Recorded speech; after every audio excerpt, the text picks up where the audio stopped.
Okay, let's just dive right into this. Welcome, everyone. Today, we are exploring a truly remarkable linguistic invention in this explainer. We're looking at the creation of the Cree's syllabary. This was a writing system that absolutely transformed how indigenous languages in North America could be written, printed, and taught. But as you'll see as we go along today, this isn't just some simple, straightforward story of a guy inventing an alphabet. Oh no, it's a fascinating, deeply multi-layered story of language, technology, cultural encounters, and an era defined by a very complicated historical reality. Ultimately, this is a story about the complex legacy of 19th century missionary work and what actually happens when a brilliant invention completely outgrows its inventor. So, right off the bat, here is the central puzzle of our explainer today. Imagine you want to write down a language that has literally never been written down before. The absolute easiest thing to do, and frankly what most people historically just defaulted to, was to force the English alphabet onto it. But what happens if those English letters just do not fit the sounds, the rhythm, or the underlying structural logic of that language? How do you give written form to a language using a practical system designed specifically for its speakers, rather than forcing those speakers to adapt to yours? Well, to answer that, we have to look at the work of James Evans. He was a 19th century Methodist missionary and teacher, born in 1801, who found himself working in what is now Ontario and Manitoba. And Evans had this very specific, incredibly practical gift. He was deeply, intrinsically interested in how languages actually worked. All right, let's jump right into Section 1, the missionary's linguistic puzzle. So when Evans's assignments brought him into contact with Indigenous communities, particularly speakers of Ojibwe and Cree, he faced an enormous hurdle. He wanted to share Christian teachings, right? But the people he was trying to reach obviously didn't read English. Now, at first, missionaries relied on English or Roman letter writing systems. But Evans quickly realized this was incredibly clunky and just super counterintuitive for Cree speakers. Think about it. English relies on an alphabet where individual letters generally represent individual consonants and vowels. You have to piece them together, letter by painstaking letter, just to build a sound. But Cree? Cree works entirely differently. Its spoken structure is based on syllables that naturally combine consonant and vowel sounds together into one single unit. Forcing Cree into an English alphabet wasn't just difficult, it was structurally flawed. It was quite literally like trying to fit a square peg into a round hole. Which brings us to Section 2, Inventing the Cree Syllabary. Recognizing that fundamental mismatch between English and Cree changed absolutely everything for him. Evans realized that if he wanted a truly useful system, he needed to stop thinking in terms of individual letters. He shifted his entire approach to create a system where the basic written symbols represented syllables instead. Let's methodically break down the sheer elegant logic of how this operates, because it's brilliant. It works in 3 simple steps. First, you have a basic shape, and that base shape represents a consonant. Second, you rotate or turn that shape. Third, the direction it points, its physical orientation on the page, tells you exactly which vowel follows that consonant. So in simplified terms, just turning a single symbol around changes the vowel sound entirely. Because of that genius rotation mechanism, a relatively small collection of characters could represent a massive number of syllables. For Cree speakers, this wasn't just some new tool. It was a remarkably efficient way of learning to read and write their own language immediately. And we really need to emphasize the word immediately here. This bypassed the need to learn the language of the colonizers first. It made literacy incredibly accessible and tailored directly to the logic of their very own spoken words. It was an absolute game changer in how knowledge could be recorded and shared. Moving right along to Section 3, a wilderness printing press. Because, once you invent a brilliant writing system, you don't just stop there. Evans wanted people to actually read Christian teachings, which meant he needed books. And that created a massive logistical problem. In 19th century Canada, printing equipment was designed exclusively for European alphabets. There was nowhere to just, order these special new Cree symbols. He literally had to be the ultimate multitasker. He was a missionary, a teacher, a linguist trying to understand the grammar, a translator expressing the concepts, a printer producing the texts, and an inventor building the machinery.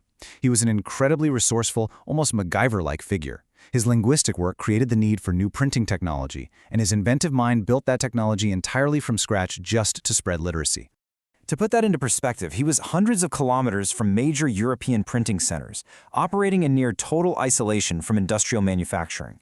He had absolutely none of the modern tools that we completely take for granted today. No modern computers, no digital fonts, no linguistic software, no recording equipment, no internet, nothing. According to historical accounts, Evans had to construct his own type and modify printing equipment entirely by hand just so this new Cree syllabary could be reproduced out in the wilderness. He famously used lead from tea chests and musket bullets to cast his type, and he even made ink from soot. I mean, his tools were intensely primitive, but his solution was remarkably elegant. Let's shift gears now for Section 4, the complex missionary legacy. Now, to truly understand this story, we have to zoom out from the mechanical invention itself and examine the broader historical reality. The legacy of missionary language work requires us to hold two contrasting historical truths in our minds at the exact same time. On one side, we have incredible linguistic preservation and literacy. Missionaries like Evans did real, tangible work to preserve indigenous languages by creating dictionaries, grammars, and highly effective writing systems. But right alongside that, we must impartially acknowledge that these Christian missions were intrinsically part of a much larger mechanism of colonial expansion. This was a broader system whose consequences were deeply damaging, bringing enormous, multi-generational disruption to indigenous societies, their governance, lands, and ways of life. The very institutions that were creating these literacy tools were simultaneously participating in a massive project of cultural assimilation. So, Evans' legacy cannot simply be categorized as completely heroic, nor can it be seen as completely negative. His linguistic achievement with the Cree syllabary was undeniably real, structurally brilliant, and highly empowering for those who learned it.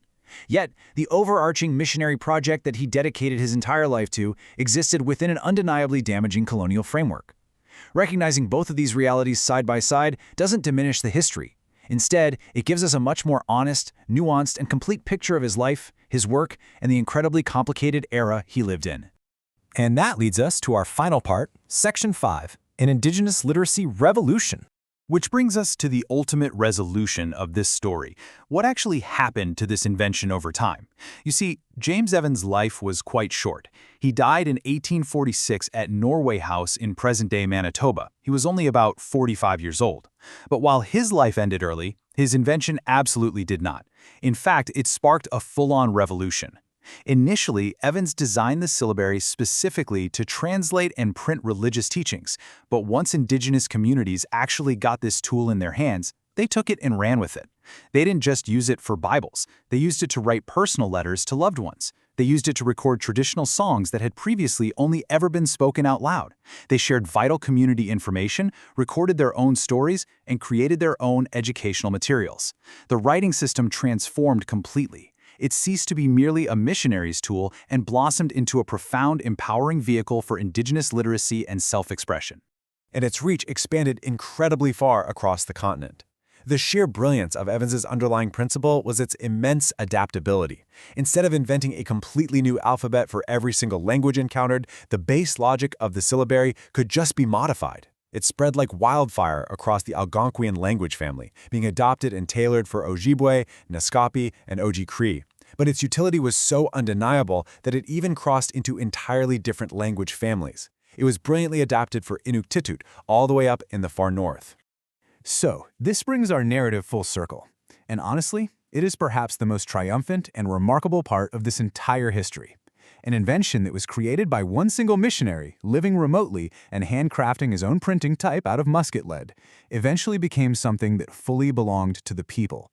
The indigenous communities themselves are the true active agents in this final chapter. They are the ones who took it, adapted it to their own needs, preserved it through successive generations against immense colonial pressure, and they continue to use it to this very day. I want to leave you with this final, provocative thought. We've seen how James Evans proved that a language doesn't need to become English to have a written voice. It can absolutely retain its own unique sounds and its own internal logic. But the true, lasting legacy of the Cree syllabary asks us to consider this. How does a tool born fundamentally within the confines and disruptions of colonization evolve to be reclaimed as a cornerstone of modern indigenous identity? It is an incredibly powerful, enduring testament to the resilience of language and the unbelievable strength of the communities who speak it. Thank you so much for joining me to explore this fascinating explainer today. I'll see you next time.